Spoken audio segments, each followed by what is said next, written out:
सभी मित्रों को नमस्कार, प्रणाम, सुप्रभात।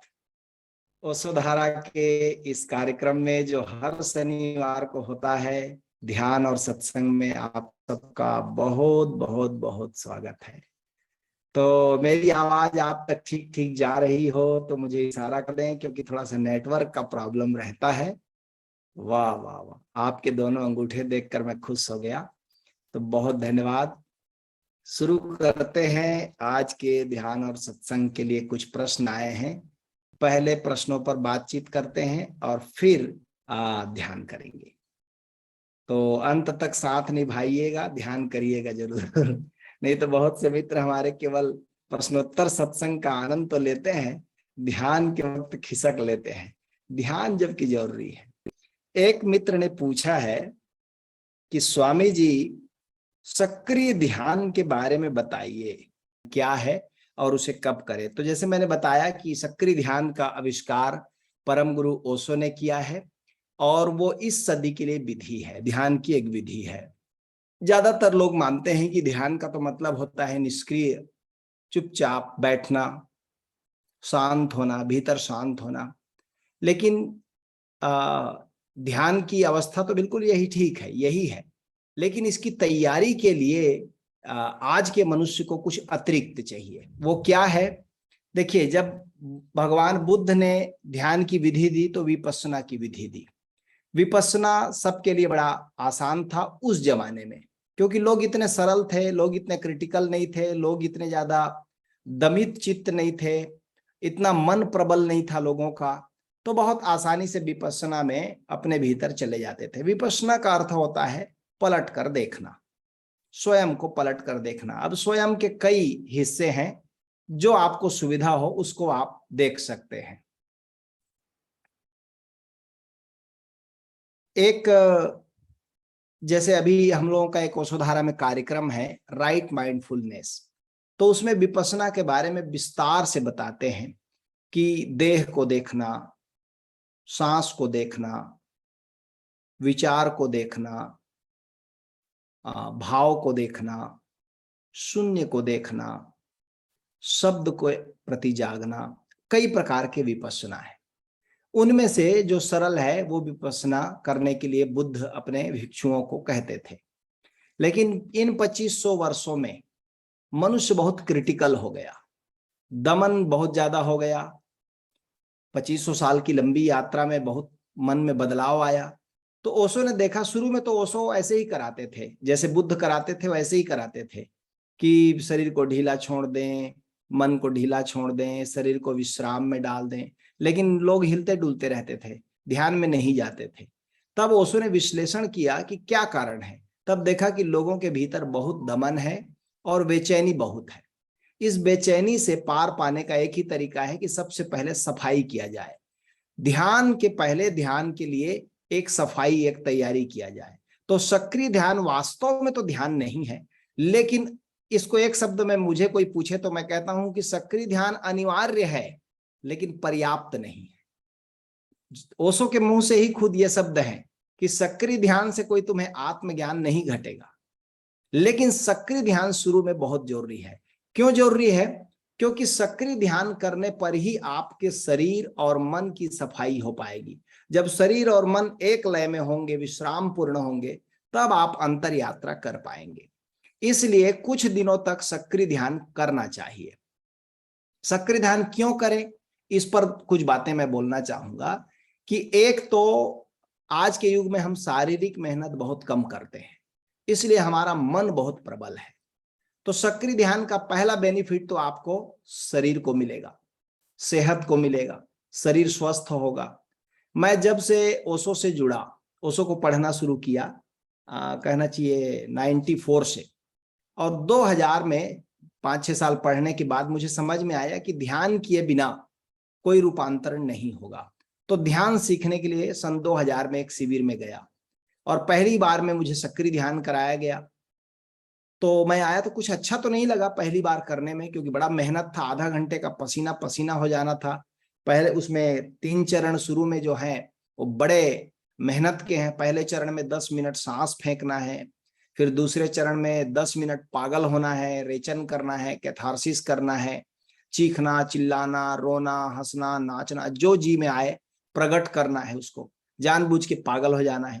और तीसरे 10 मिनट में खड़े होकर के उछल उछल कर दोनों हाथ ऊपर करके हु हु हु हु करना है। अब इस 30 मिनट के खासे मेहनत में आपका शरीर बिल्कुल कम से कम 2-3-4 चम्मच पसीना तो उगल देगा, समझ लीजिए, इतना पसीना निकलेगा। अब इतना पसीना निकलेगा तो इतना शारीरिक मेहनत लोग नॉर्मली करते नहीं है।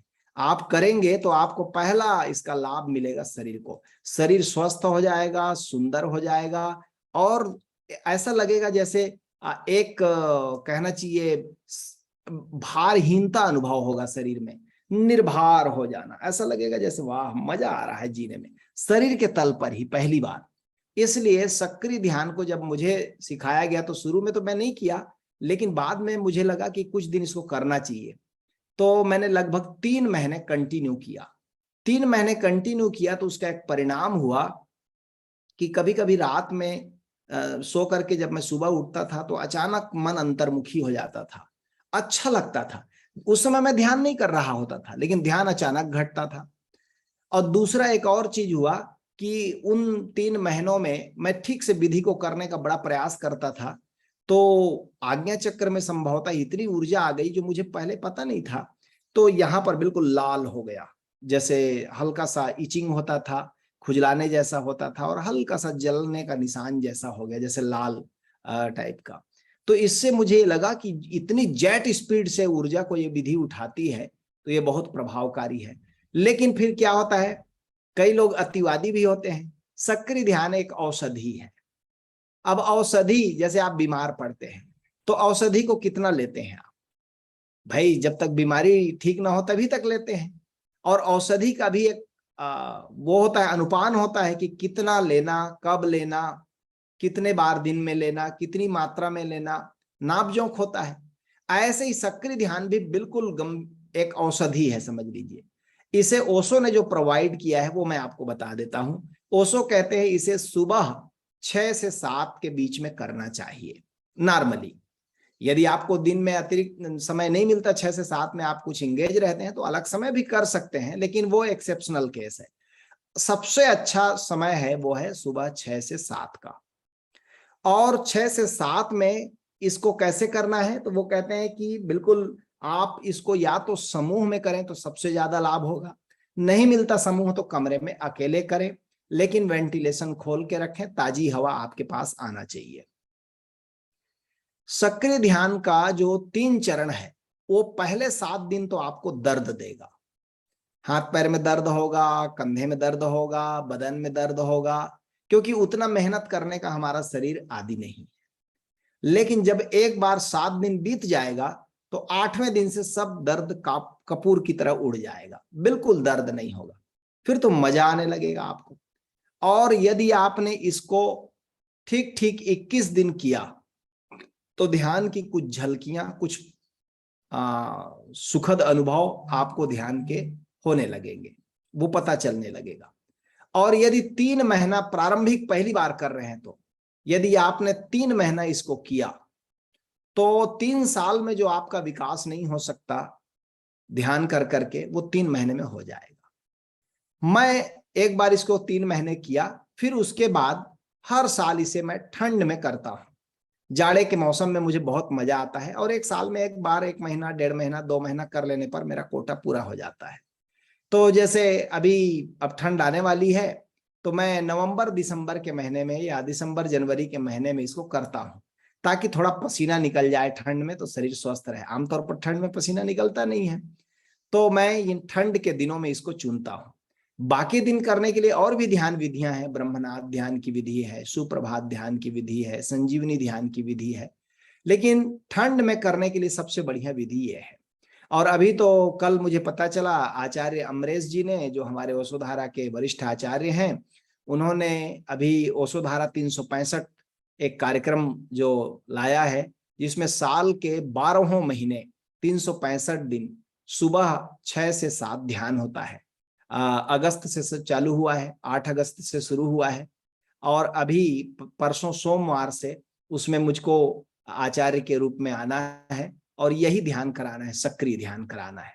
तो मैंने सोचा अभी 2-3 दिन पहले कि जब उनका मैसेज आया कि आचार्य जी आपको सक्रिय ध्यान कराना है, एक सप्ताह सक्रिय ध्यान होगा अभी उसमें ओशोधारा 365 में, तो मैंने कहा फिर तो कराना है तो पहले मुझे कर लेना चाहिए। तो पिछले 3-4 दिन से मैं खुद सक्रिय ध्यान कर रहा हूँ, बहुत मजा आ रहा है। तो एक तो यह है कि शरीर और मन को ये बहुत ही संतुलित कर देता है, रेचन करके, कैथारसिस करके आप बिल्कुल निर्मल हो जाते हैं। मन के गहरे तलों में जो दमन है उसको उखाड़ के फेंक देता है ये। कई बार आपको लगेगा कि शुरू में आप क्या कर रहे हैं, लेकिन ये घर साफ सफाई करने जैसा है। जैसे दिवाली के सीजन में, दिवाली आते ही हम घर को साफ सुथरा करते हैं ना, ऐसे ध्यान की दिवाली आने के पहले आपको सक्रिय ध्यान से घर की साफ सफाई कर लेनी चाहिए, अपने घट की साफ सफाई। देखिए उसमें जो विधि बनाया भी ओशो ने इतना गजब का बनाया है। जैसे पहला 10 मिनट है सांस फेंकना, इतना सांस हम लोग कभी नहीं लेते फेंकते जितना उस 10 मिनट में होता है। और ओशो और तमाम डॉक्टर भी कहते हैं कि मनुष्य की बहुत सी बीमारियों का जो जड़ है वो क्या है, कम श्वास लेना, मिनिमम श्वास लेना। आप इसको समझें कि हम कहते हैं भाई ऑक्सीजन से हम जिंदा हैं। ऑक्सीजन के लिए संस्कृत में पुराना नाम ज्यादा अच्छा है, उसको कहते हैं, ऑक्सीजन को कहते हैं प्राण वायु। यानी ये वायु जो हम ले रहे हैं वो प्राण को ढो के ला रहा है, उसी प्राण से हम प्राणी हैं, प्राणवान है, जीवित है। यानी सांस आपने लिया तो एक तो हवा आपने लिया, लेकिन हवा तो वाहन है, व्हीकल है। हवा के वाहन में सवार होके कौन आया, प्राण आया, उसी प्राण से आप जीवित हैं। यदि आप 10 मिनट सांस फेंकते हैं तो शरीर का रोआ रोआ आपका श्वास लेता है, केवल नाक ही सांस नहीं लेता। वैज्ञानिक कहते हैं कि केवल सांस आप नाक से ही नहीं लेते, यदि आपके नाक को ही छोड़ दिया जाए और पूरे शरीर को पेंट कर दिया जाए, छेद को बंद कर दिया जाए, रोम छिद्रों को, तो हम मर जाएंगे, नहीं जी सकते ज्यादा देर, क्योंकि रोए रोए से भी सांस आ रहा है। तो जब आप 10 मिनट सांस फेंकते हैं, किसी भी तरह नाच कर, कूद कर, उछल कर, बच्चों की तरह सांस ही सांस हो जाते हैं, तो इतना ज्यादा प्राण आपके भीतर आता है कि फिर दिन भर आप एनर्जेटिक रहते हैं। फिर दिन भर आपको आलस्य नहीं पकड़ेगा, नींद नहीं पकड़ेगा, काम करने का मजा आएगा, एक ऊर्जा आपको घेरे रहेगी। तो ये 10 मिनट पहला जो है, क्योंकि देखिए हमारे जो फेफड़े हैं ना, इसमें कोई 6000 कोष्ठ हैं, 6000 गड्ढे हैं, जिसमें रक्त और ऑक्सीजन घुलता है। जब आप सांस लेते हैं तो ऑक्सीजन उस रक्त में घुलता है और हृदय उसको फिर उसी रक्त को पूरे शरीर में फैलाता है। तो जब आप नॉर्मल सांस ले रहे हैं तो केवल आप 1500 छेद, 6000 में से केवल 1500 छेद के रक्त में ऑक्सीजन घुल रहा है, बाकी में कार्बन युक्त रक्त है। ऐसे समझिए पूरा फेफड़ा है तो केवल इतना हिस्सा आपका हिल रहा है, बाकी जाम पड़ा है। जब आप सक्रिय ध्यान करते हैं तो पूरा फेफड़ा यूं पंप करेगा, पूरा पूरा का पूरा सांस लेगा और पूरा 6000 छेद के कोष्ठ में ऑक्सीजन और रक्त घुलेगा, वही प्राण भीतर जाएगा तो आप प्राणवान हो जाएंगे। 10 मिनट करके देखिए। जिन लोगों को आलस्य की शिकायत है, बहुत आलस्य पकड़ता है, दिन भर नींद मरे मरे से जीते हैं, उनके लिए तो बिल्कुल रामबाण है। 10 मिनट केवल, और वो 10 मिनट में मन बहुत कहेगा कि अब हो गया ना, अब कितना लोगे, अब रुक जाओ। रुकना नहीं है, संकल्प पूर्वक 10 मिनट नाचो, कूदो, उछलो, जैसा भी करो, पर सांस ही सांस हो जाओ। फिर यदि पहले चरण को आपने ठीक से किया तो दूसरा चरण अपने आप होता है। दूसरा चरण है कैथारसिस का। चीखो, चिल्लाओ, हंसो, रो, नाचो, गाओ, जानबूझ के थोड़ी देर पागल हो, तो भीतर आपके जो जो पागलपन भरा है ना, वो सब निकलेगा। अभी जितने आबादी आप चारों तरफ देखते हैं, लोग पागल हैं, वो पागलपन निकलने का रास्ता नहीं मिल रहा है उनको। ओशो ने एक बढ़िया विधि दे दी हम लोगों को कि आप अकेले में उस पागलपन को निकाल दो, या समूह में निकाल दो। आप जितने लोग रहते हो साथ में, एक साथ तय कर लिए तो एक साथ किए तो और ज्यादा अच्छा होता है, दूसरे का सुन के अपना भी होता है। 10 मिनट आपने कैथारसिस किया तो पहले ही दिन तो सब कुछ नहीं होगा, लेकिन 2-4 दिन में जो दबाया हुआ है वो उखड़ने लगेगा, क्योंकि सांस आपके अवचेतन को, गहरी सांस जो है आपके अवचेतन मन को खोल देता है। जैसे ही अवचेतन खुलेगा, वहां के सांप बिच्छू सब बाहर आएंगे, सब उपद्रवी जो वहां घुसे हैं, नेगेटिव विचार सब तो आप उसको खुले आकाश में छोड़ दो, आकाश परमात्मा है, उसको ले लेता है। दूसरे 10 मिनट में आपने कैथारसिस करके अपने को निर्मल कर लिया। अब तीसरे 10 मिनट में आपको खड़े होकर के हु हु हु हु करना है। इससे क्या होगा, आपकी सोई हुई जितनी ऊर्जा है वो जगेगी। इसमें इतना ताप होगा कि यदि उस कमरे में कोई आएगा, जब आप हु कर रहे हैं, तो उसको आपके शरीर की गर्मी का एहसास हो जाएगा कि शरीर से कितनी आग निकल रही है। तीसरे 10 मिनट के बाद अचानक ओशो की आवाज आएगी, स्टॉप। तो वैसे ही वैसे रुक जाना है, जैसे है वैसे ही रुक जाना है। उस समय बिल्कुल कुछ नहीं करना है। ऐसा सोचे कि आप ऊर्जा का बवंडर खड़े कर दिए हैं और अचानक आप रुक गए, तो ऊर्जा कहां जाएगी? ऊर्जा जहां जहां द्वार बंद पड़े हैं उसको नॉक करेगी, तोड़ेगी, खोलेगी। तब आपके भीतर नई नई शक्तियां जागेंगी। आप बस खड़े रहो, चुप रहो, साक्षी रहो, हिलो डुलो मत। बहुत बेचैनी लगेगा कि थोड़ा नाक को छू ले, कि थोड़ा पसीना को पोंछ ले, नहीं, बिल्कुल कुछ नहीं। 2-3 मिनट 5 मिनट में कुछ नहीं हो जाएगा। फिर उसके बाद आपको लगता है कि आप बहुत देर 15 मिनट नहीं खड़े रह सकते। यद्यपि उसमें ओशो कहते थे, क्योंकि ओशो के पास 10,000 लोग एक साथ करते थे, तो कहते थे 15 मिनट खड़े रहो, लेटने की भी जगह नहीं थी। लेकिन आपके पास लेटने की जगह हो या बैठने की जगह हो, तो थोड़े 5 मिनट तो कम से कम आप खड़े रहें, उसके बाद बैठ जाएं। लेकिन फिर मत हिले। अब बैठ गए तो कम से कम मत हिले, या लेट गए तो अब मत हिले। और बिल्कुल साक्षी हो जाएं उस समय। ऐसे उस समय निराकार को देखते रहे, शून्य को देखते रहे, कुछ करना नहीं है। और जो ऊर्जा जगाई है आपने, वो नए नए द्वार दरवाजों को खोल देगी। फिर आखिरी 15 मिनट में उत्सव मनाना है। जब आप उत्सव मनाएंगे तो असली उत्सव होगा। आपको लगेगा कि ऊर्जा के बाढ़ में स्नान करने के बाद उत्सव कैसे होता है। बिना किसी कारण के आप आनंदित होंगे, प्रफुल्लित होंगे। लेकिन डोज मैं बता दूं, कम से कम 3 महीना करिए इसको। यदि आप नए व्यक्ति हैं तो कम से कम 3 महीना करिए, और सीरियस होकर मत करिए, मजा लीजिए इसका। 1-2 दिन में परिणाम नहीं आएगा, कम से कम 21 दिन तो बिना परिणाम के आशा किए कीजिए, फिर तो परिणाम अपने आप आता है। लेकिन यदि आपने ये किया सक्रिय ध्यान, और YouTube में इसकी म्यूजिक डली हुई है, आप खोजेंगे या आप मुझको मैसेज कर देंगे तो मैं आपको कर दूंगा, उसका लिंक दे दूंगा। मैं YouTube के ही उस विधि से कर लेता हूँ। YouTube में म्यूजिक को किसी ने डाल के रखा है, तो आप म्यूजिक को ऑफलाइन उसको डाउनलोड कर लीजिए और चला दीजिए, मोबाइल में ही चला दीजिए, केवल इशारे के लिए 10-10 मिनट नापने के लिए।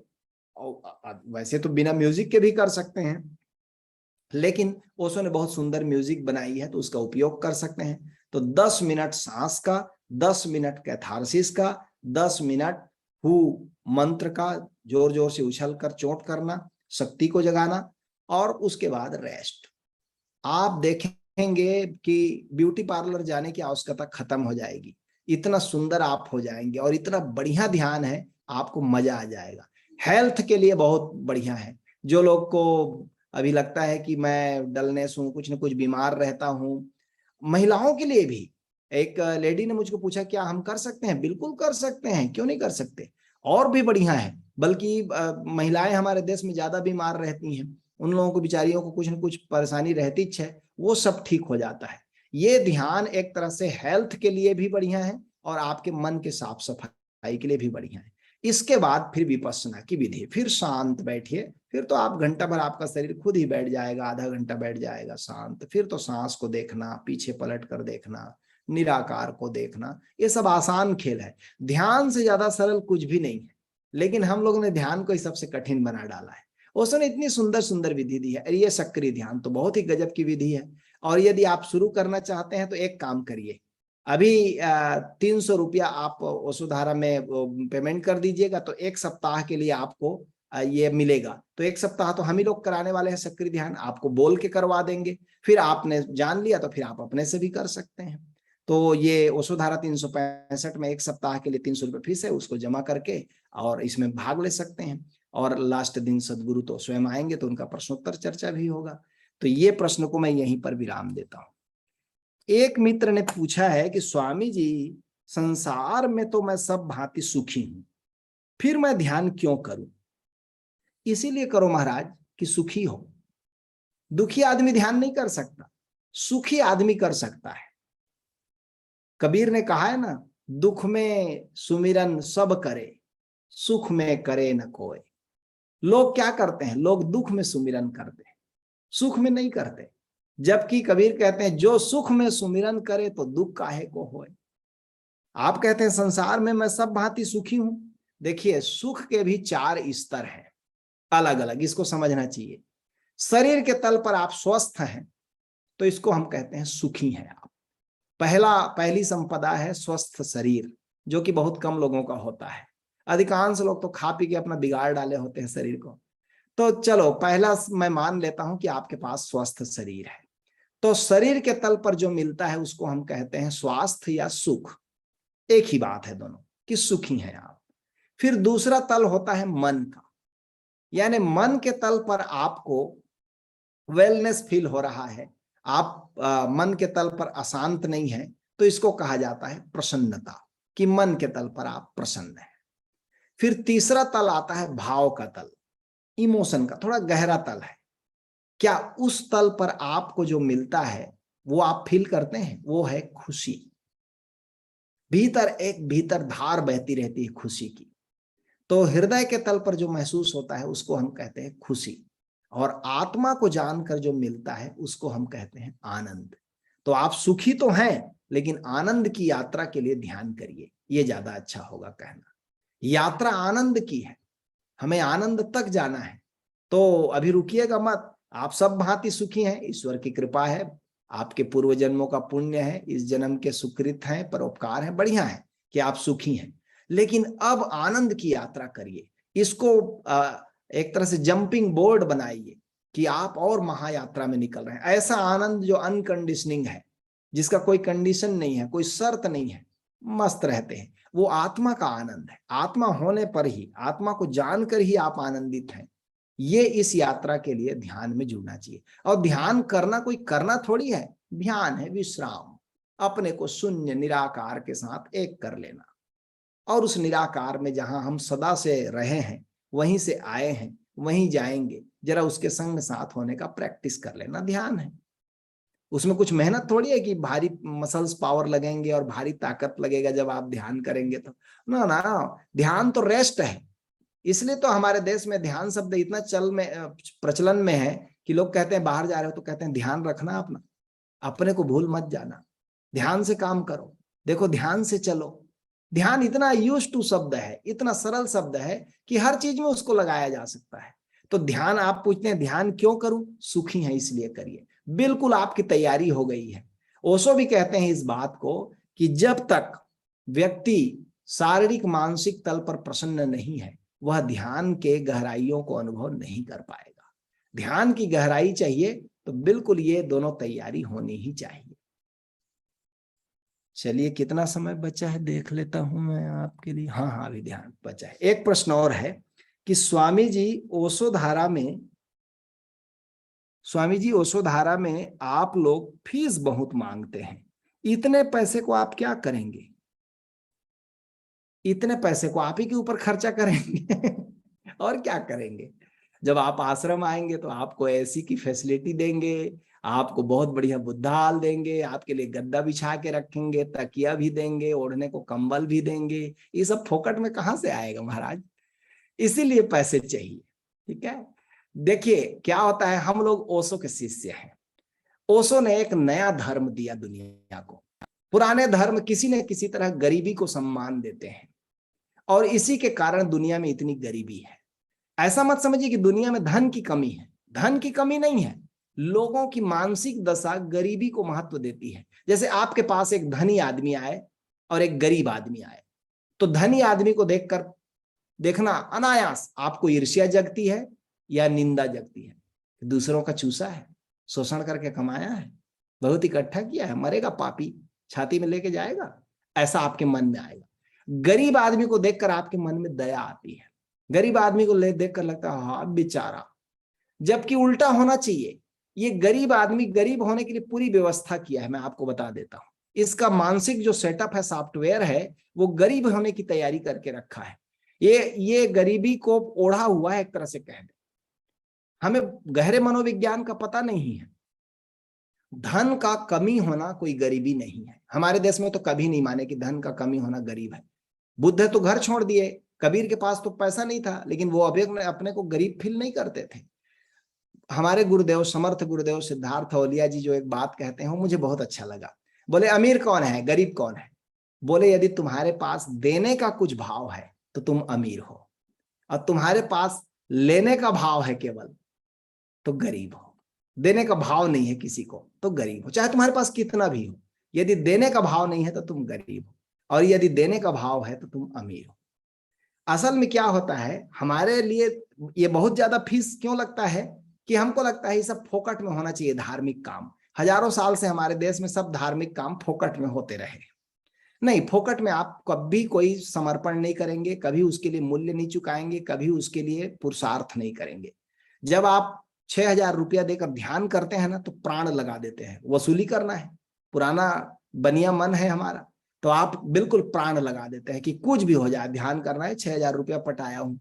और आपको फोकट में बुलाया जाए, जैसे आज ही मैं बुलाया हूं कि फोकट में आइए ध्यान करेंगे, 3,000 लोगों को मैसेज गया होगा, 159 डिवाइस जुड़े हैं। फोकट में नहीं आते लोग, और इसी में फीस कर दीजिए तो आएंगे 50 लोग, लेकिन जान लगा देंगे वो लोग। तो क्या होता है, मुफ्त में मिले चीज का कदर नहीं होता हमारे मन में। एक दूसरा बात, ओशो कहते हैं कि मैं जो नया धर्म दिया हूं, ये नया धर्म जोरबा द बुद्धा है। हम गरीबी को कभी भी प्रोत्साहित नहीं करेंगे, हम गरीबी को कभी भी समर्थन नहीं देंगे। हाँ, गरीब आदमी की मदद कर देंगे, लेकिन गरीबी को समर्थन नहीं करेंगे। गरीबी एक चित्त की दशा है। इसलिए ओशो ने दुनिया को दिखाया, बड़ी आलोचना सहनी पड़ी ओशो को। आपको मालूम है आज तक मनुष्य जाति के इतिहास में दुनिया में किसी राजा के पास, किसी राष्ट्रपति के पास पर्सनल इतना धन नहीं था जितना ओशो के पास था। पर्सनल ओशो का अपना हवाई जहाज था, पर्सनल अपना हवाई अड्डा था। एक कार उस समय 1 करोड़ में मिलती थी, रॉल्स रॉयस कार, वो 99 कार थे उनके पास में। पूरा 5,000 एकड़ जमीन में बहुत ही सुंदर आश्रम था ओरेगन में। ओशो को दुनिया ने समृद्धि का शिखर दिखाया कि समृद्धि क्या होती है, ये देखो। और ओशो को पूछा किसी पत्रकार ने कि आप इतना सब इकट्ठा करके क्यों रखे हैं? ओशो ने कहा मुझको एक की भी जरूरत नहीं है, लेकिन मैं लोगों को यह बताना चाहता हूं कि जिस धन पद के लिए तुम मरे जा रहे हो उसको पाके भी उसकी जरूरत नहीं पड़ती, लेकिन पा लेने के बाद ही तुम उसको समझोगे। ये सब साधन सुविधाओं के लिए हमारे लिए ठीक है, और इसलिए ओशो ने एक नया धर्म शुरू किया। ओशो ने कहा कि मैं सबके लिए नहीं हूं। किसी ने पूछा तो उन्होंने कहा हाँ मैं रिच लोगों के लिए हूं, क्योंकि अमीर आदमी मतलब समझ लीजिए ना, वही परिभाषा जिसका देने का भाव है, जो पैसे का साधन की तरह उपयोग करता है, साध्य की तरह नहीं, पकड़ता नहीं है, साधन की तरह। भाई धन आया है तो कुछ खर्च करेंगे। पैसा एक शक्ति है, रुपया एक शक्ति है, उससे आप हजारों चीजें खरीद सकते हैं, उससे आप संसार भी खरीद सकते हैं, उससे आप लग्जरी सुविधाएं खरीद सकते हैं, आरामदेह घर खरीद सकते हैं, नाना प्रकार की सुविधा खरीद सकते हैं। वो एक पावर है।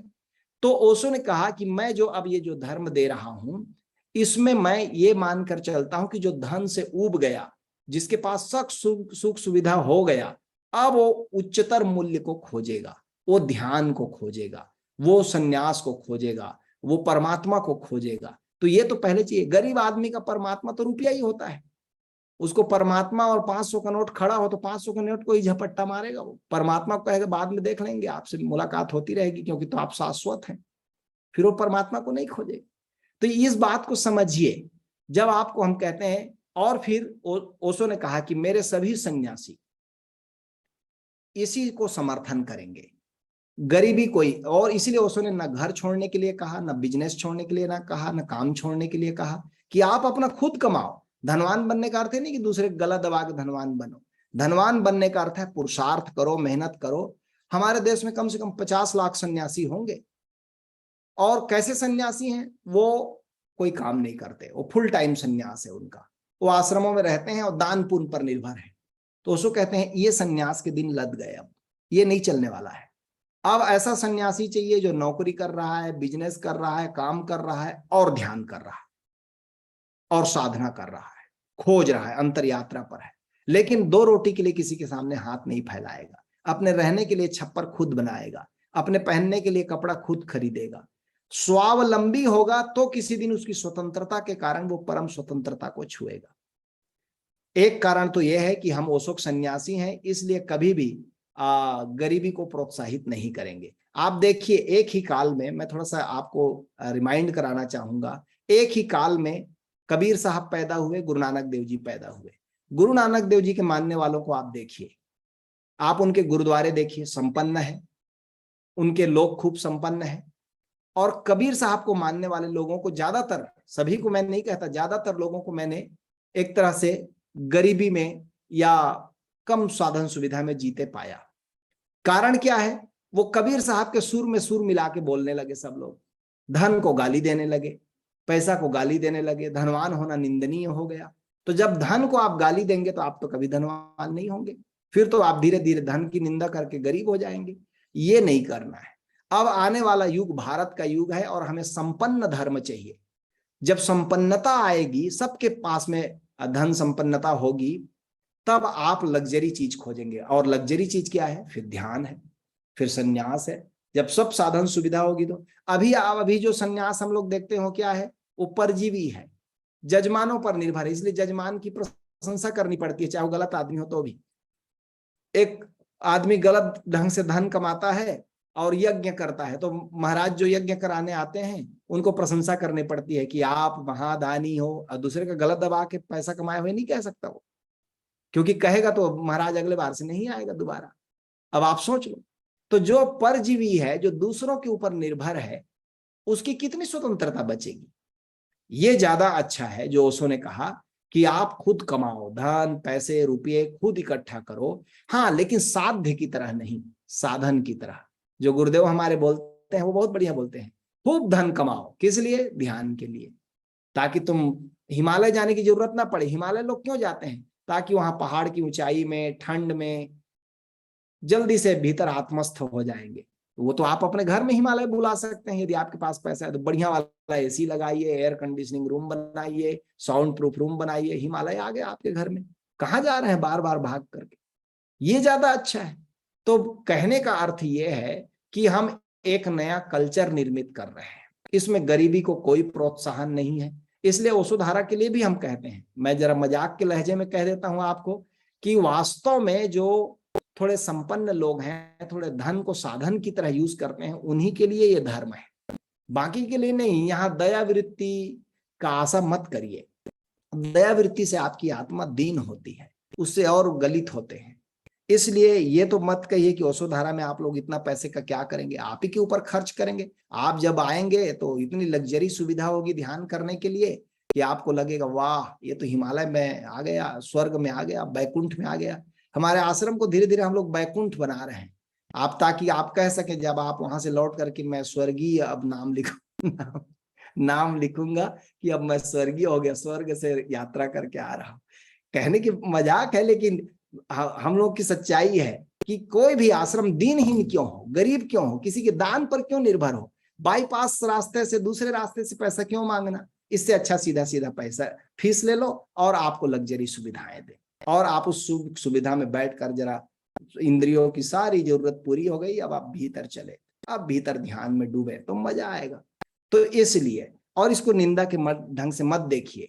हाँ, लेकिन मैं कहता हूं एक्सेप्शनल केस यहां भी स्वीकार है। यदि कोई व्यक्ति जन्म से किसी गरीब घर में पैदा हुआ है, लेकिन उसकी प्यास ध्यान की तगड़ी है और वो ध्यान को ही खोज रहा है, तो ओशोधारा में उसके लिए भी स्थान है। गुरुदेव कभी किसी को जो जरूरतमंद है उसको पैसे के लिए समाधि कार्यक्रम करने, ध्यान कार्यक्रम करने से मना नहीं करते। मैं खुद उदाहरण हूं, मैंने कई लोगों को रेफरेंस दिया, गुरुजी को कहा कि गुरुजी इनके पास ऐसी स्थिति नहीं, आर्थिक स्थिति, इनको जरूरत है मदद की, तो गुरुदेव ने उनको मुफ्त में कार्यक्रम करने दिया है। तो ऐसा नहीं है, लेकिन आपके पास है और आप उसको बैंक में रख के देख के खुश हो रहे हैं, तो उससे अच्छा है हमको देखकर खुश होइए, ओशोधारा में उसका समाधि प्रोग्राम करिएगा। तो चलिए, हंसी मजाक बहुत हुआ, चलिए हम लोग ध्यान करते हैं। एक बहुत ही बढ़िया प्यारा ध्यान है, और ये ध्यान है संजीवनी ध्यान, जिसको आपने बहुत कई बार किया है। करने का मजा सब लोग लीजिएगा, बीच में क्विट मत करिएगा। ध्यान का 5 मिनट भी मिल जाए ना तो एक स्नान हो जाता है, आत्म स्नान हो जाता है। तो जरा आत्म स्नान का मजा लेंगे, संजीवनी ध्यान करेंगे। विधि में सारा चरण में एक एक चरण के बारे में बताया गया है। मैं दिनेश जी से निवेदन करूंगा कि संजीवनी ध्यान का सीडी चला देंगे।